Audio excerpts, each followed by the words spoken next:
irmãs, também que nos acompanham pelas redes sociais.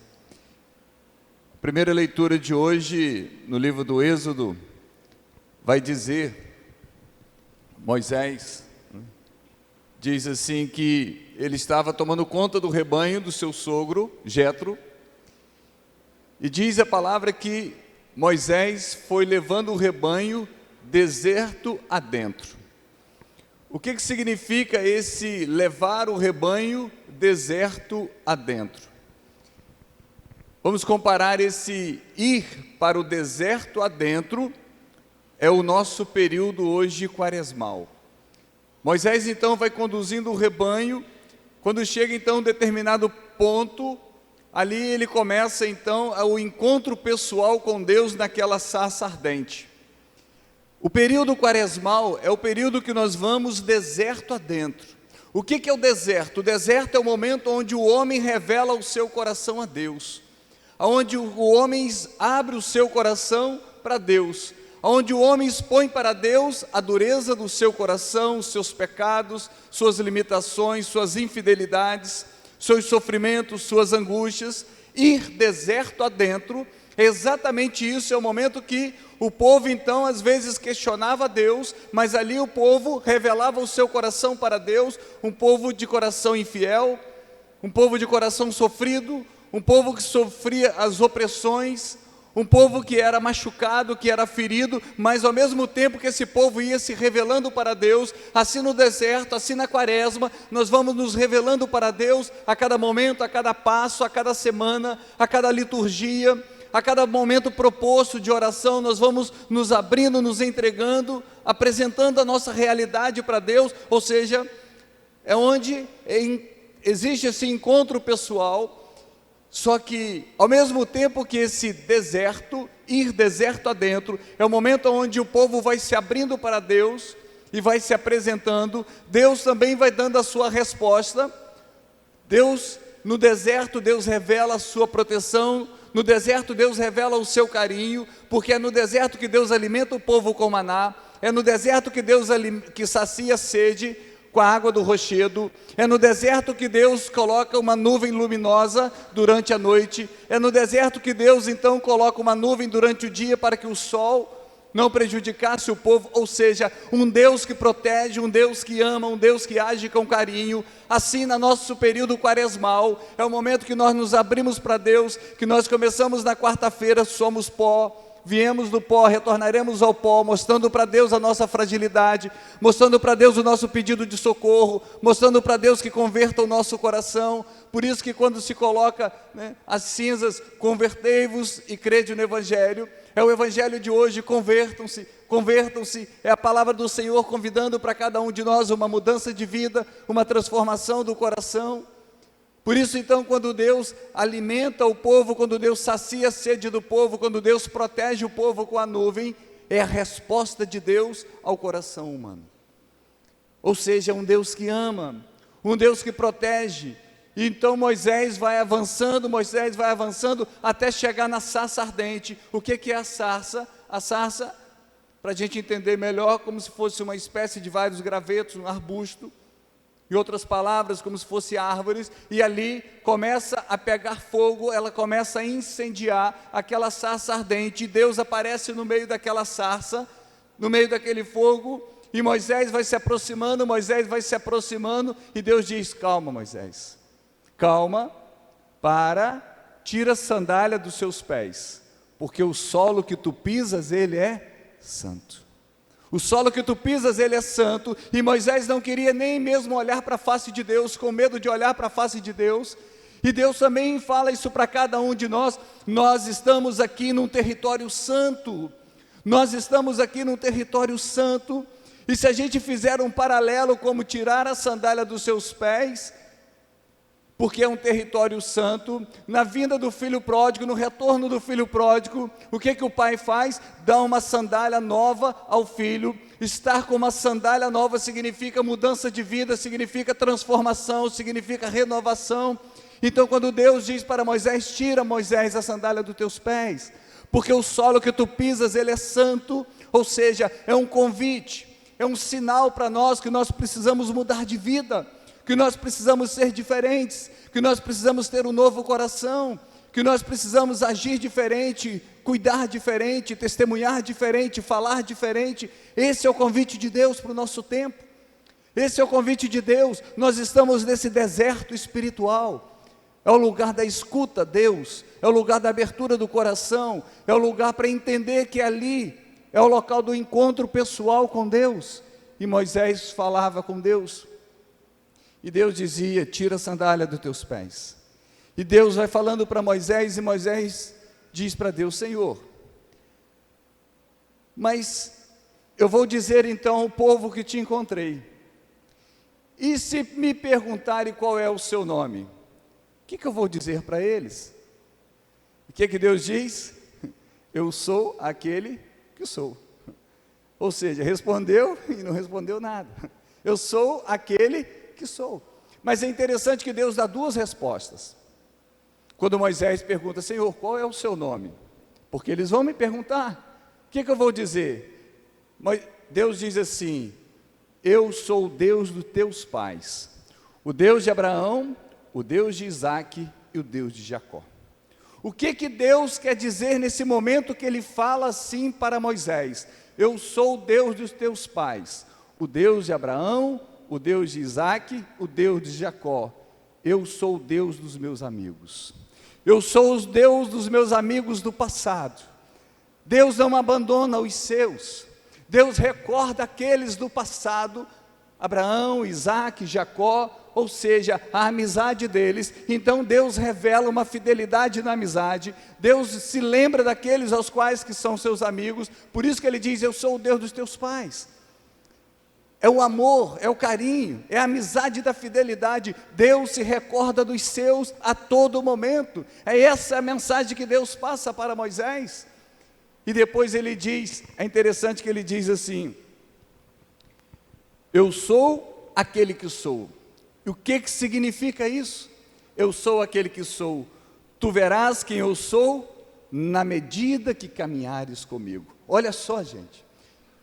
Tu verás quem eu sou na medida que caminhares comigo. Quem é Deus para nós? Deus é para mim, Deus é para você, aquele que se revela na medida que você anda com Ele.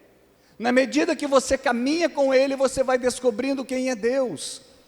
Existe até uma historinha, de vez em quando aparece, quando um pai pega uma criança, a criança leva a criança num aeroporto, primeiro mostra o avião passando no céu, e depois leva essa mesma criança no aeroporto. Ou seja, conforme ela vai se aproximando no aeroporto do avião,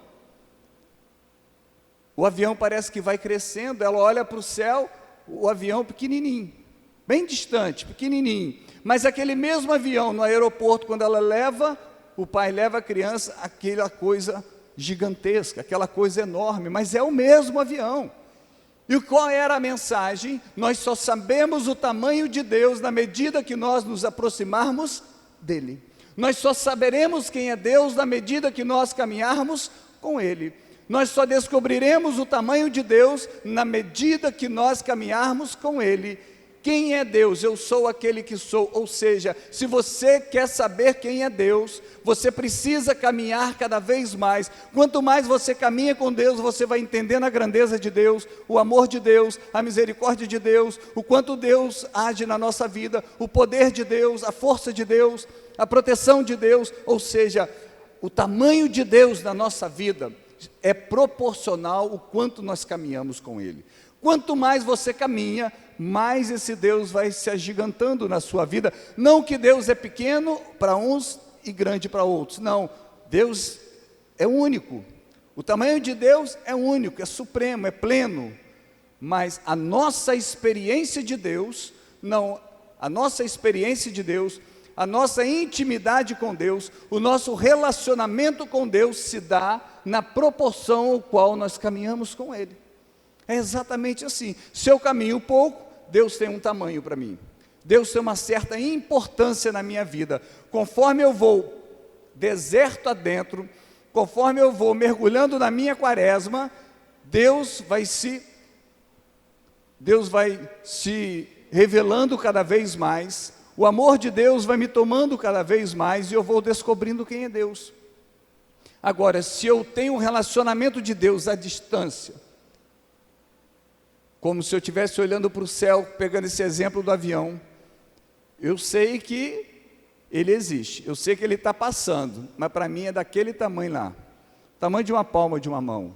Mas se eu me aproximo dEle, se eu caminho com Ele, se eu me abro a Ele, se eu escuto, se eu me proponho a viver, se eu sou obediente à Sua palavra, se eu me torno uma pessoa de oração, isso vai crescendo dentro de mim, isso vai se agigantando dentro de mim, e Deus vai sendo revelado, Deus vai sendo exatamente aquilo que Ele é na nossa vida. Por isso que o Evangelho hoje nos faz, de maneira incessante, esse convite, onde o Senhor então vai dizer no Evangelho, onde Ele fala novamente de um povo sofrido, de um povo machucado, mas ao mesmo tempo Ele vai dizer: convertei-vos, se não vos converterdes, ireis morrer todos do mesmo modo. Ou seja, Jesus falava de um povo que viveu momentos trágicos, angustiantes, mortes dolorosas, e o Senhor dizia: se vocês não se converterdes, ireis morrer do mesmo jeito. Se vocês não se converterdes, ireis passar a mesma coisa.